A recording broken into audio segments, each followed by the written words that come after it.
Saudara-saudara, hari ini saya ingin ajak kita untuk merenung satu hal. Kalau saya bertanya, apa sorga itu bagi saudara? Kira-kira saudara berkata apa?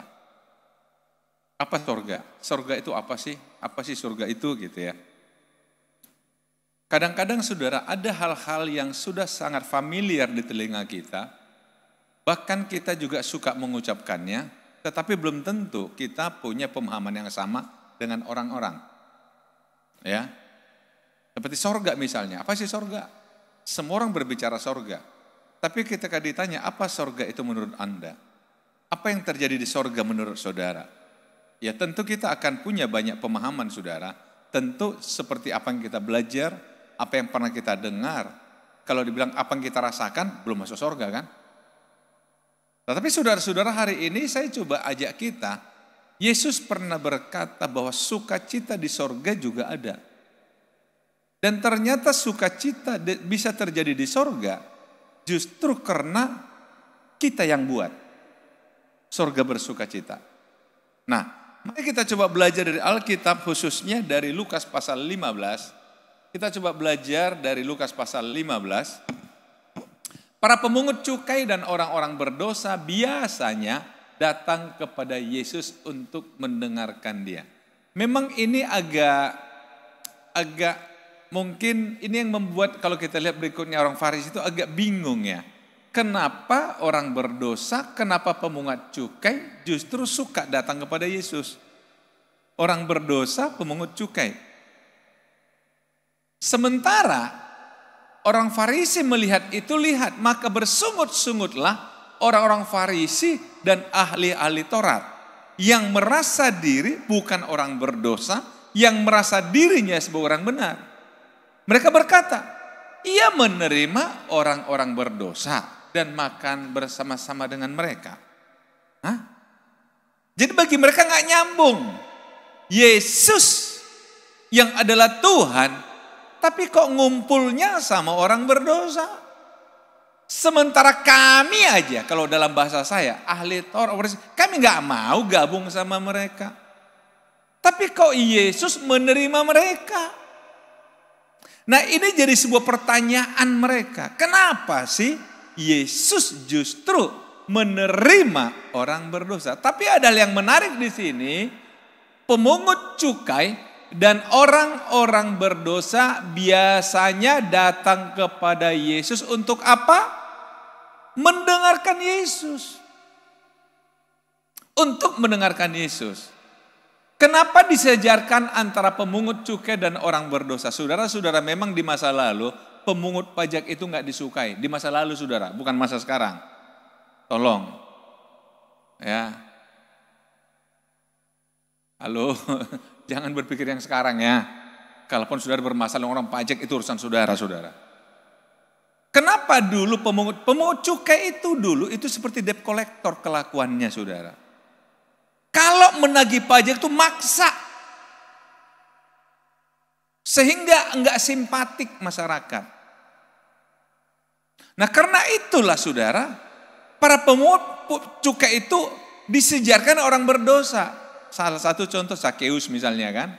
Sampai dikatakan apa? Dia buat pengakuan. Setiap orang yang pernah kuperas akan kembalikan berapa kali lipat? Sekian kali lipat lah gitu. Jadi ternyata zaman dulu itu menurut sejarah saudara, pemungut pajak itu tender saudara. Misalkan saya katakanlah sekarang saya wali kota gitu. Jadi orang-orang, saya pengen target pajak saya sekian untuk setahun gitu. Nah orang mulai tender, siapa yang sanggup? Tetapi artinya ketika dia memungut pajak, ya suka-suka dia bagaimana caranya, suka-suka dia tentang jumlahnya. Jadi otomatis akhirnya ada istilah suka-suka di sana, membuat mereka itu nggak disukai masyarakat. Nah, sejajar dengan orang berdosa.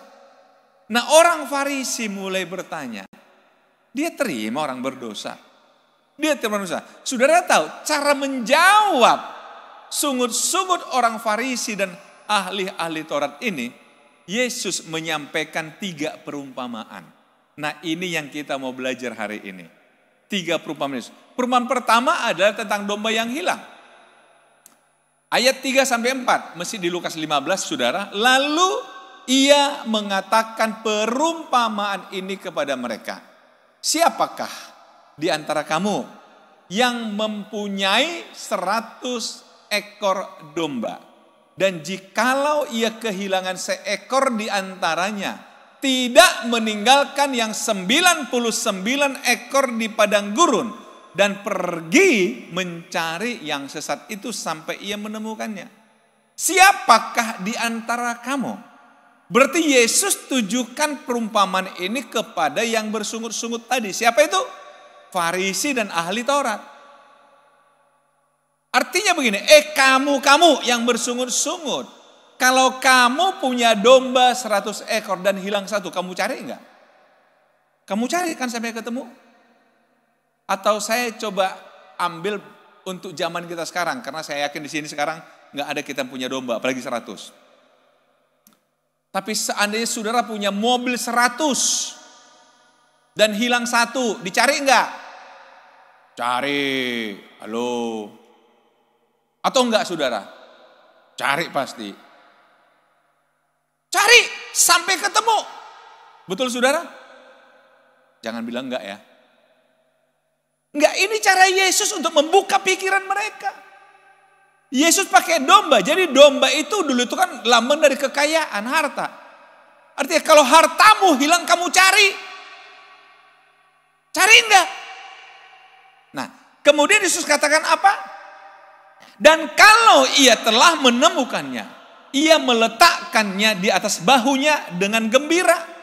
Dan setibanya di rumah ia memanggil sahabat-sahabat dan tetangga-tetangganya serta berkata kepada mereka, bersukacitalah bersama-sama dengan aku, sebab dombaku yang hilang itu telah kutemukan. Lihat saudara, begitu dia temukan domba itu, dia mengundang sahabat-sahabat, tetangga-tetangga, mungkin buat pesta dan berkata bersukacitalah bersama-sama dengan aku.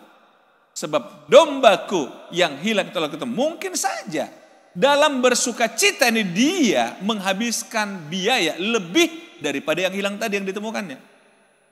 Tapi itu wujud sukacita. Sering orang mengatakan untuk sukacita itu nggak bisa dibatasi dengan dana.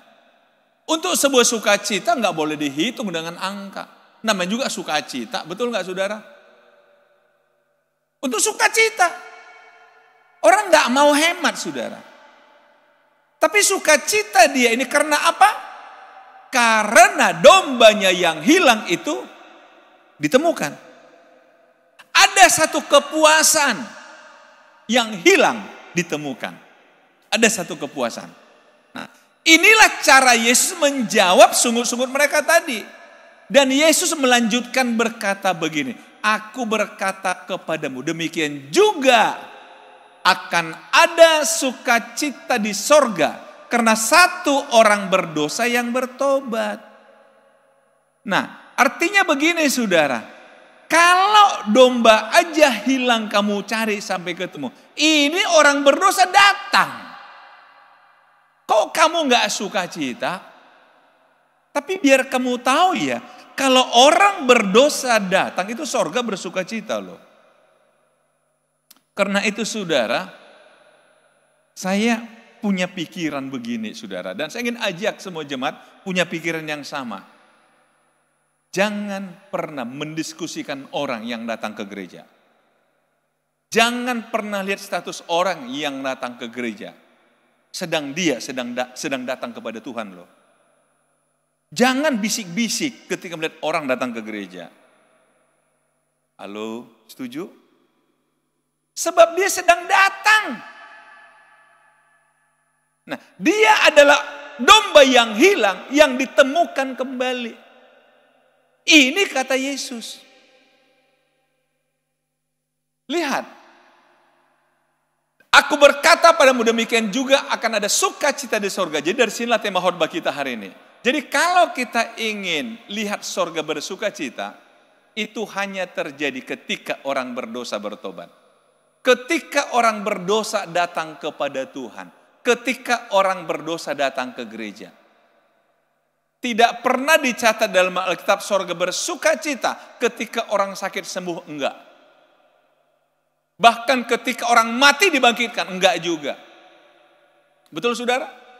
Tapi sukacita di sorga catat adalah karena ada orang berdosa bertobat.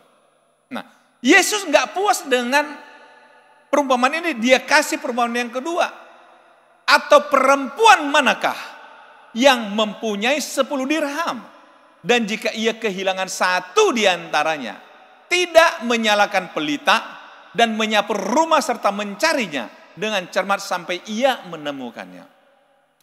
Saya ketika coba bandingkan saudara, kok Yesus harus pakai perempuan sih ketika hubungan dengan uang? Kenapa ya? Kenapa ya kok harus perempuan? Atau kenapa enggak? Kalau tadi kan atau siapakah di antara kamu? Ini kok langsung atau perempuan manakah? Karena memang perempuan lebih cermat masalah uang. Gitu ya, betul enggak? Enggak, enggak, ini cerita aja. Kata orang, bedanya perempuan sama laki-laki. Kalau perempuan ke minimarket aja, ada kembalian 200-300, dia tungguin itu. Kembaliannya mana? Kalau pria biasanya, udahlah dek, kan gitu kan. Betul enggak gitu ya? Nah, kembalian aja ditungguin, apalagi hilang uangnya. Nah, itu makanya Yesus katakan, perempuan manakah yang hilang uangnya nggak dicari. Kalau laki-laki hilang uang, ya udahlah. Perempuan, oh jangan. Coba-coba. Dicari sampai ketemu. Di mana ini uang? Betul ibu-ibu? Enggak, ini positif loh. Artinya apa? Perempuan itu peduli pada uang. Jadi pria-pria tolonglah percayakan mereka kelola uang. Karena mereka sedikit hilang, dia tahu. Kalau pria, oke. Tapi menarik, baik. Kenapa harus ada atau perempuan manakah? Tapi sekali lagi ini perumpamaan saudara. Nah, dan kalau ia telah menemukannya, ia memanggil sahabat-sahabat dan tetangga-tetangganya serta berkata, bersukacitalah bersama-sama dengan aku, sebab dirhamku yang hilang itu telah kutemukan. Kembali saya katakan, ketika saudara menemukan, perempuan menemukan uangnya, dia undang tetangganya, dia undang sahabatnya. Nggak mungkin nggak kasih makan, ya nggak? Padahal yang hilang cuma 1 dirham loh. Itu mata uang. Mungkin dia akan habiskan lebih daripada ditemukannya. Kenapa? Sukacitanya lagi.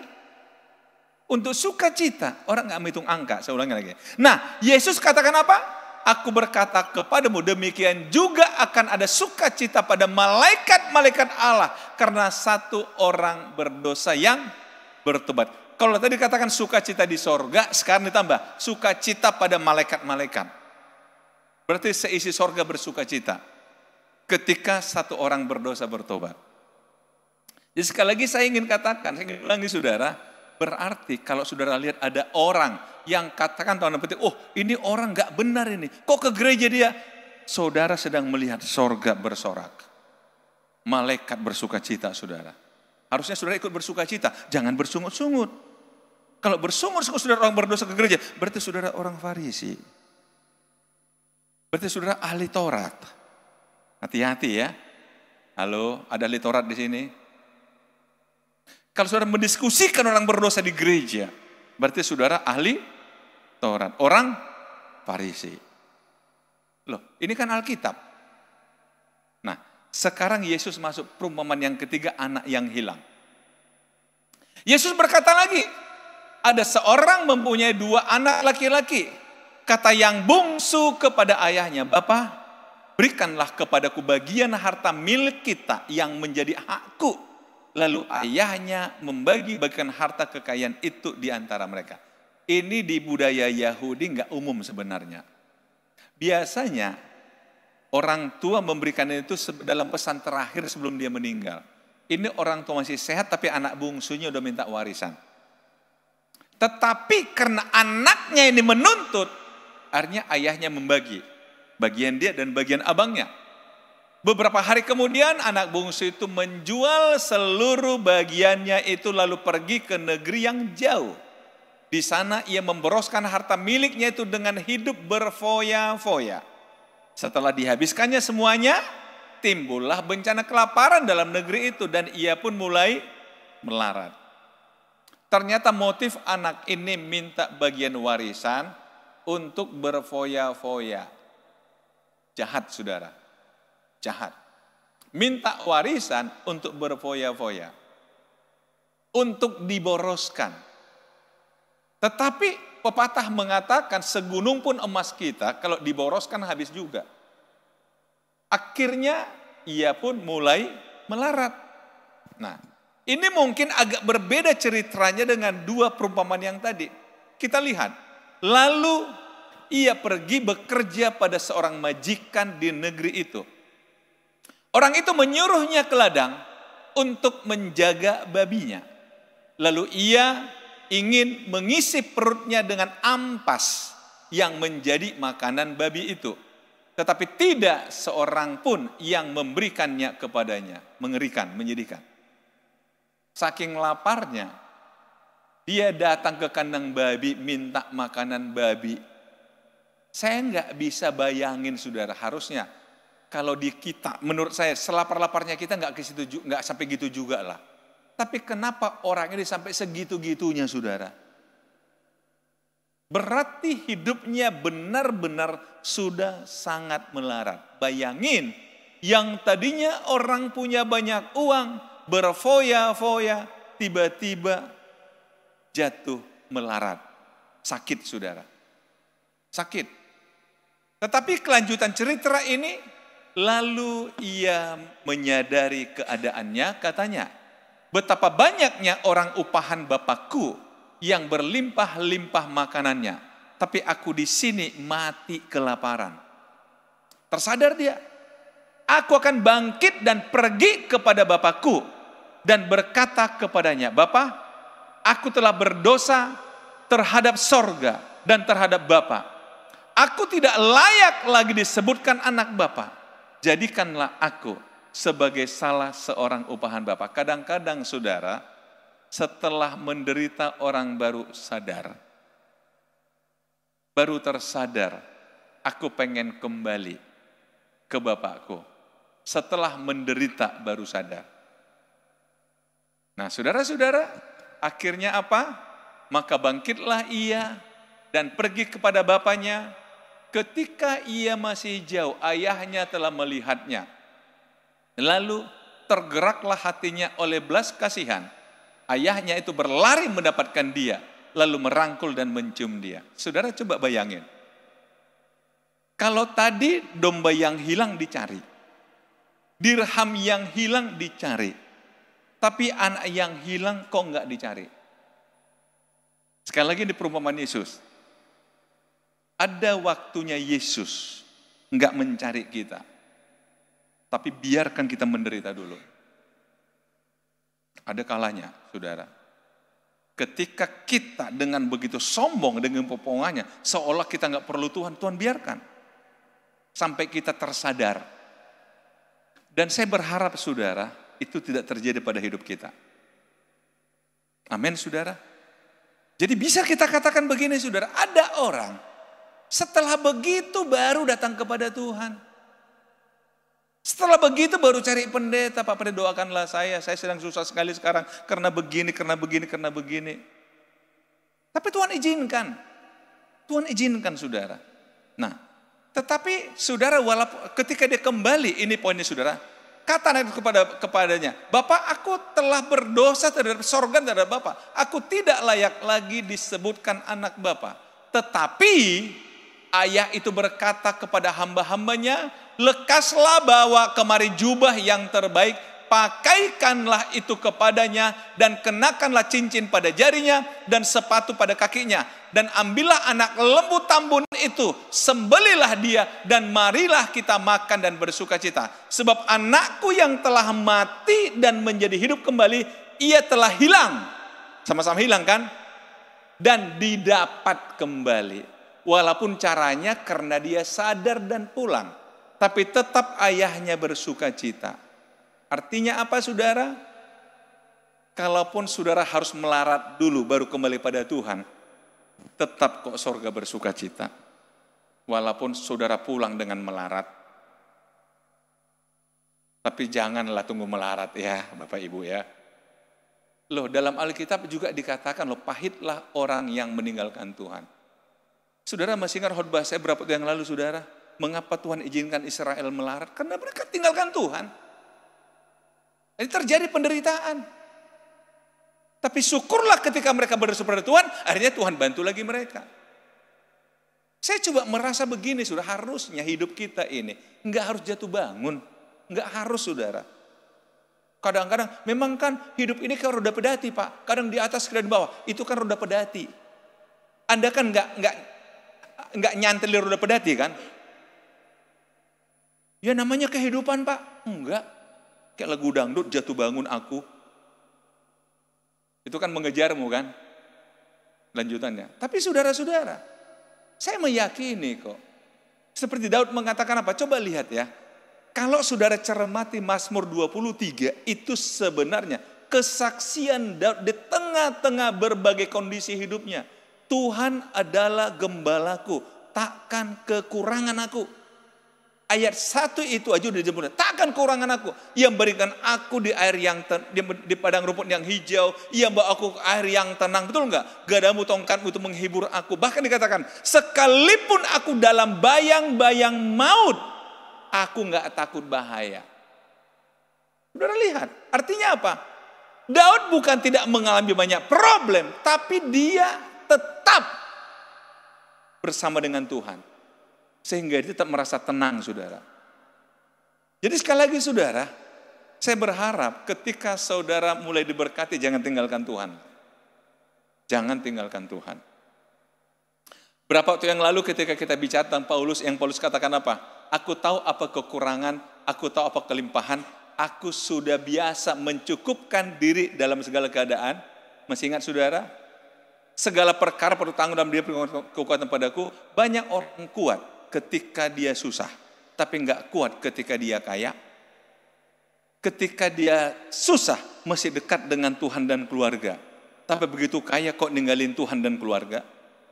Akhirnya apa yang terjadi saudara? Mulai jatuh.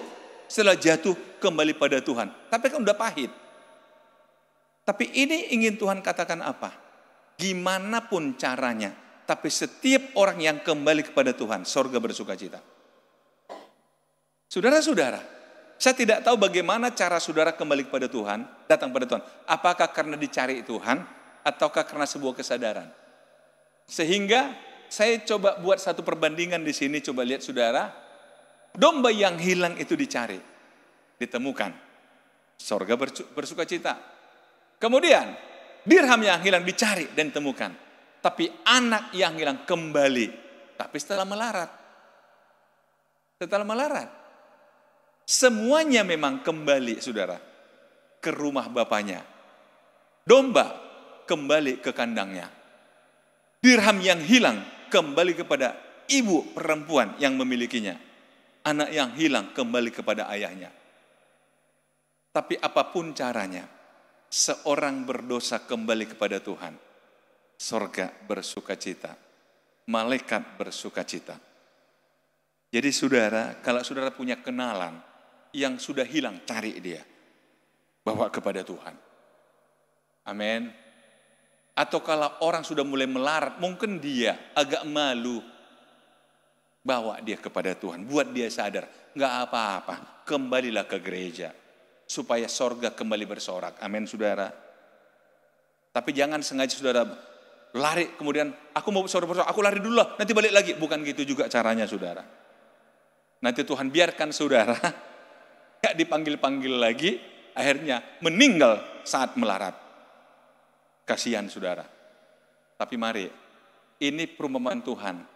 Tuhan tidak pernah menolak orang berdosa. Amin. Yang penting kembali kepada Tuhan. Kembali kepada Tuhan. Tuhan Yesus memberkati.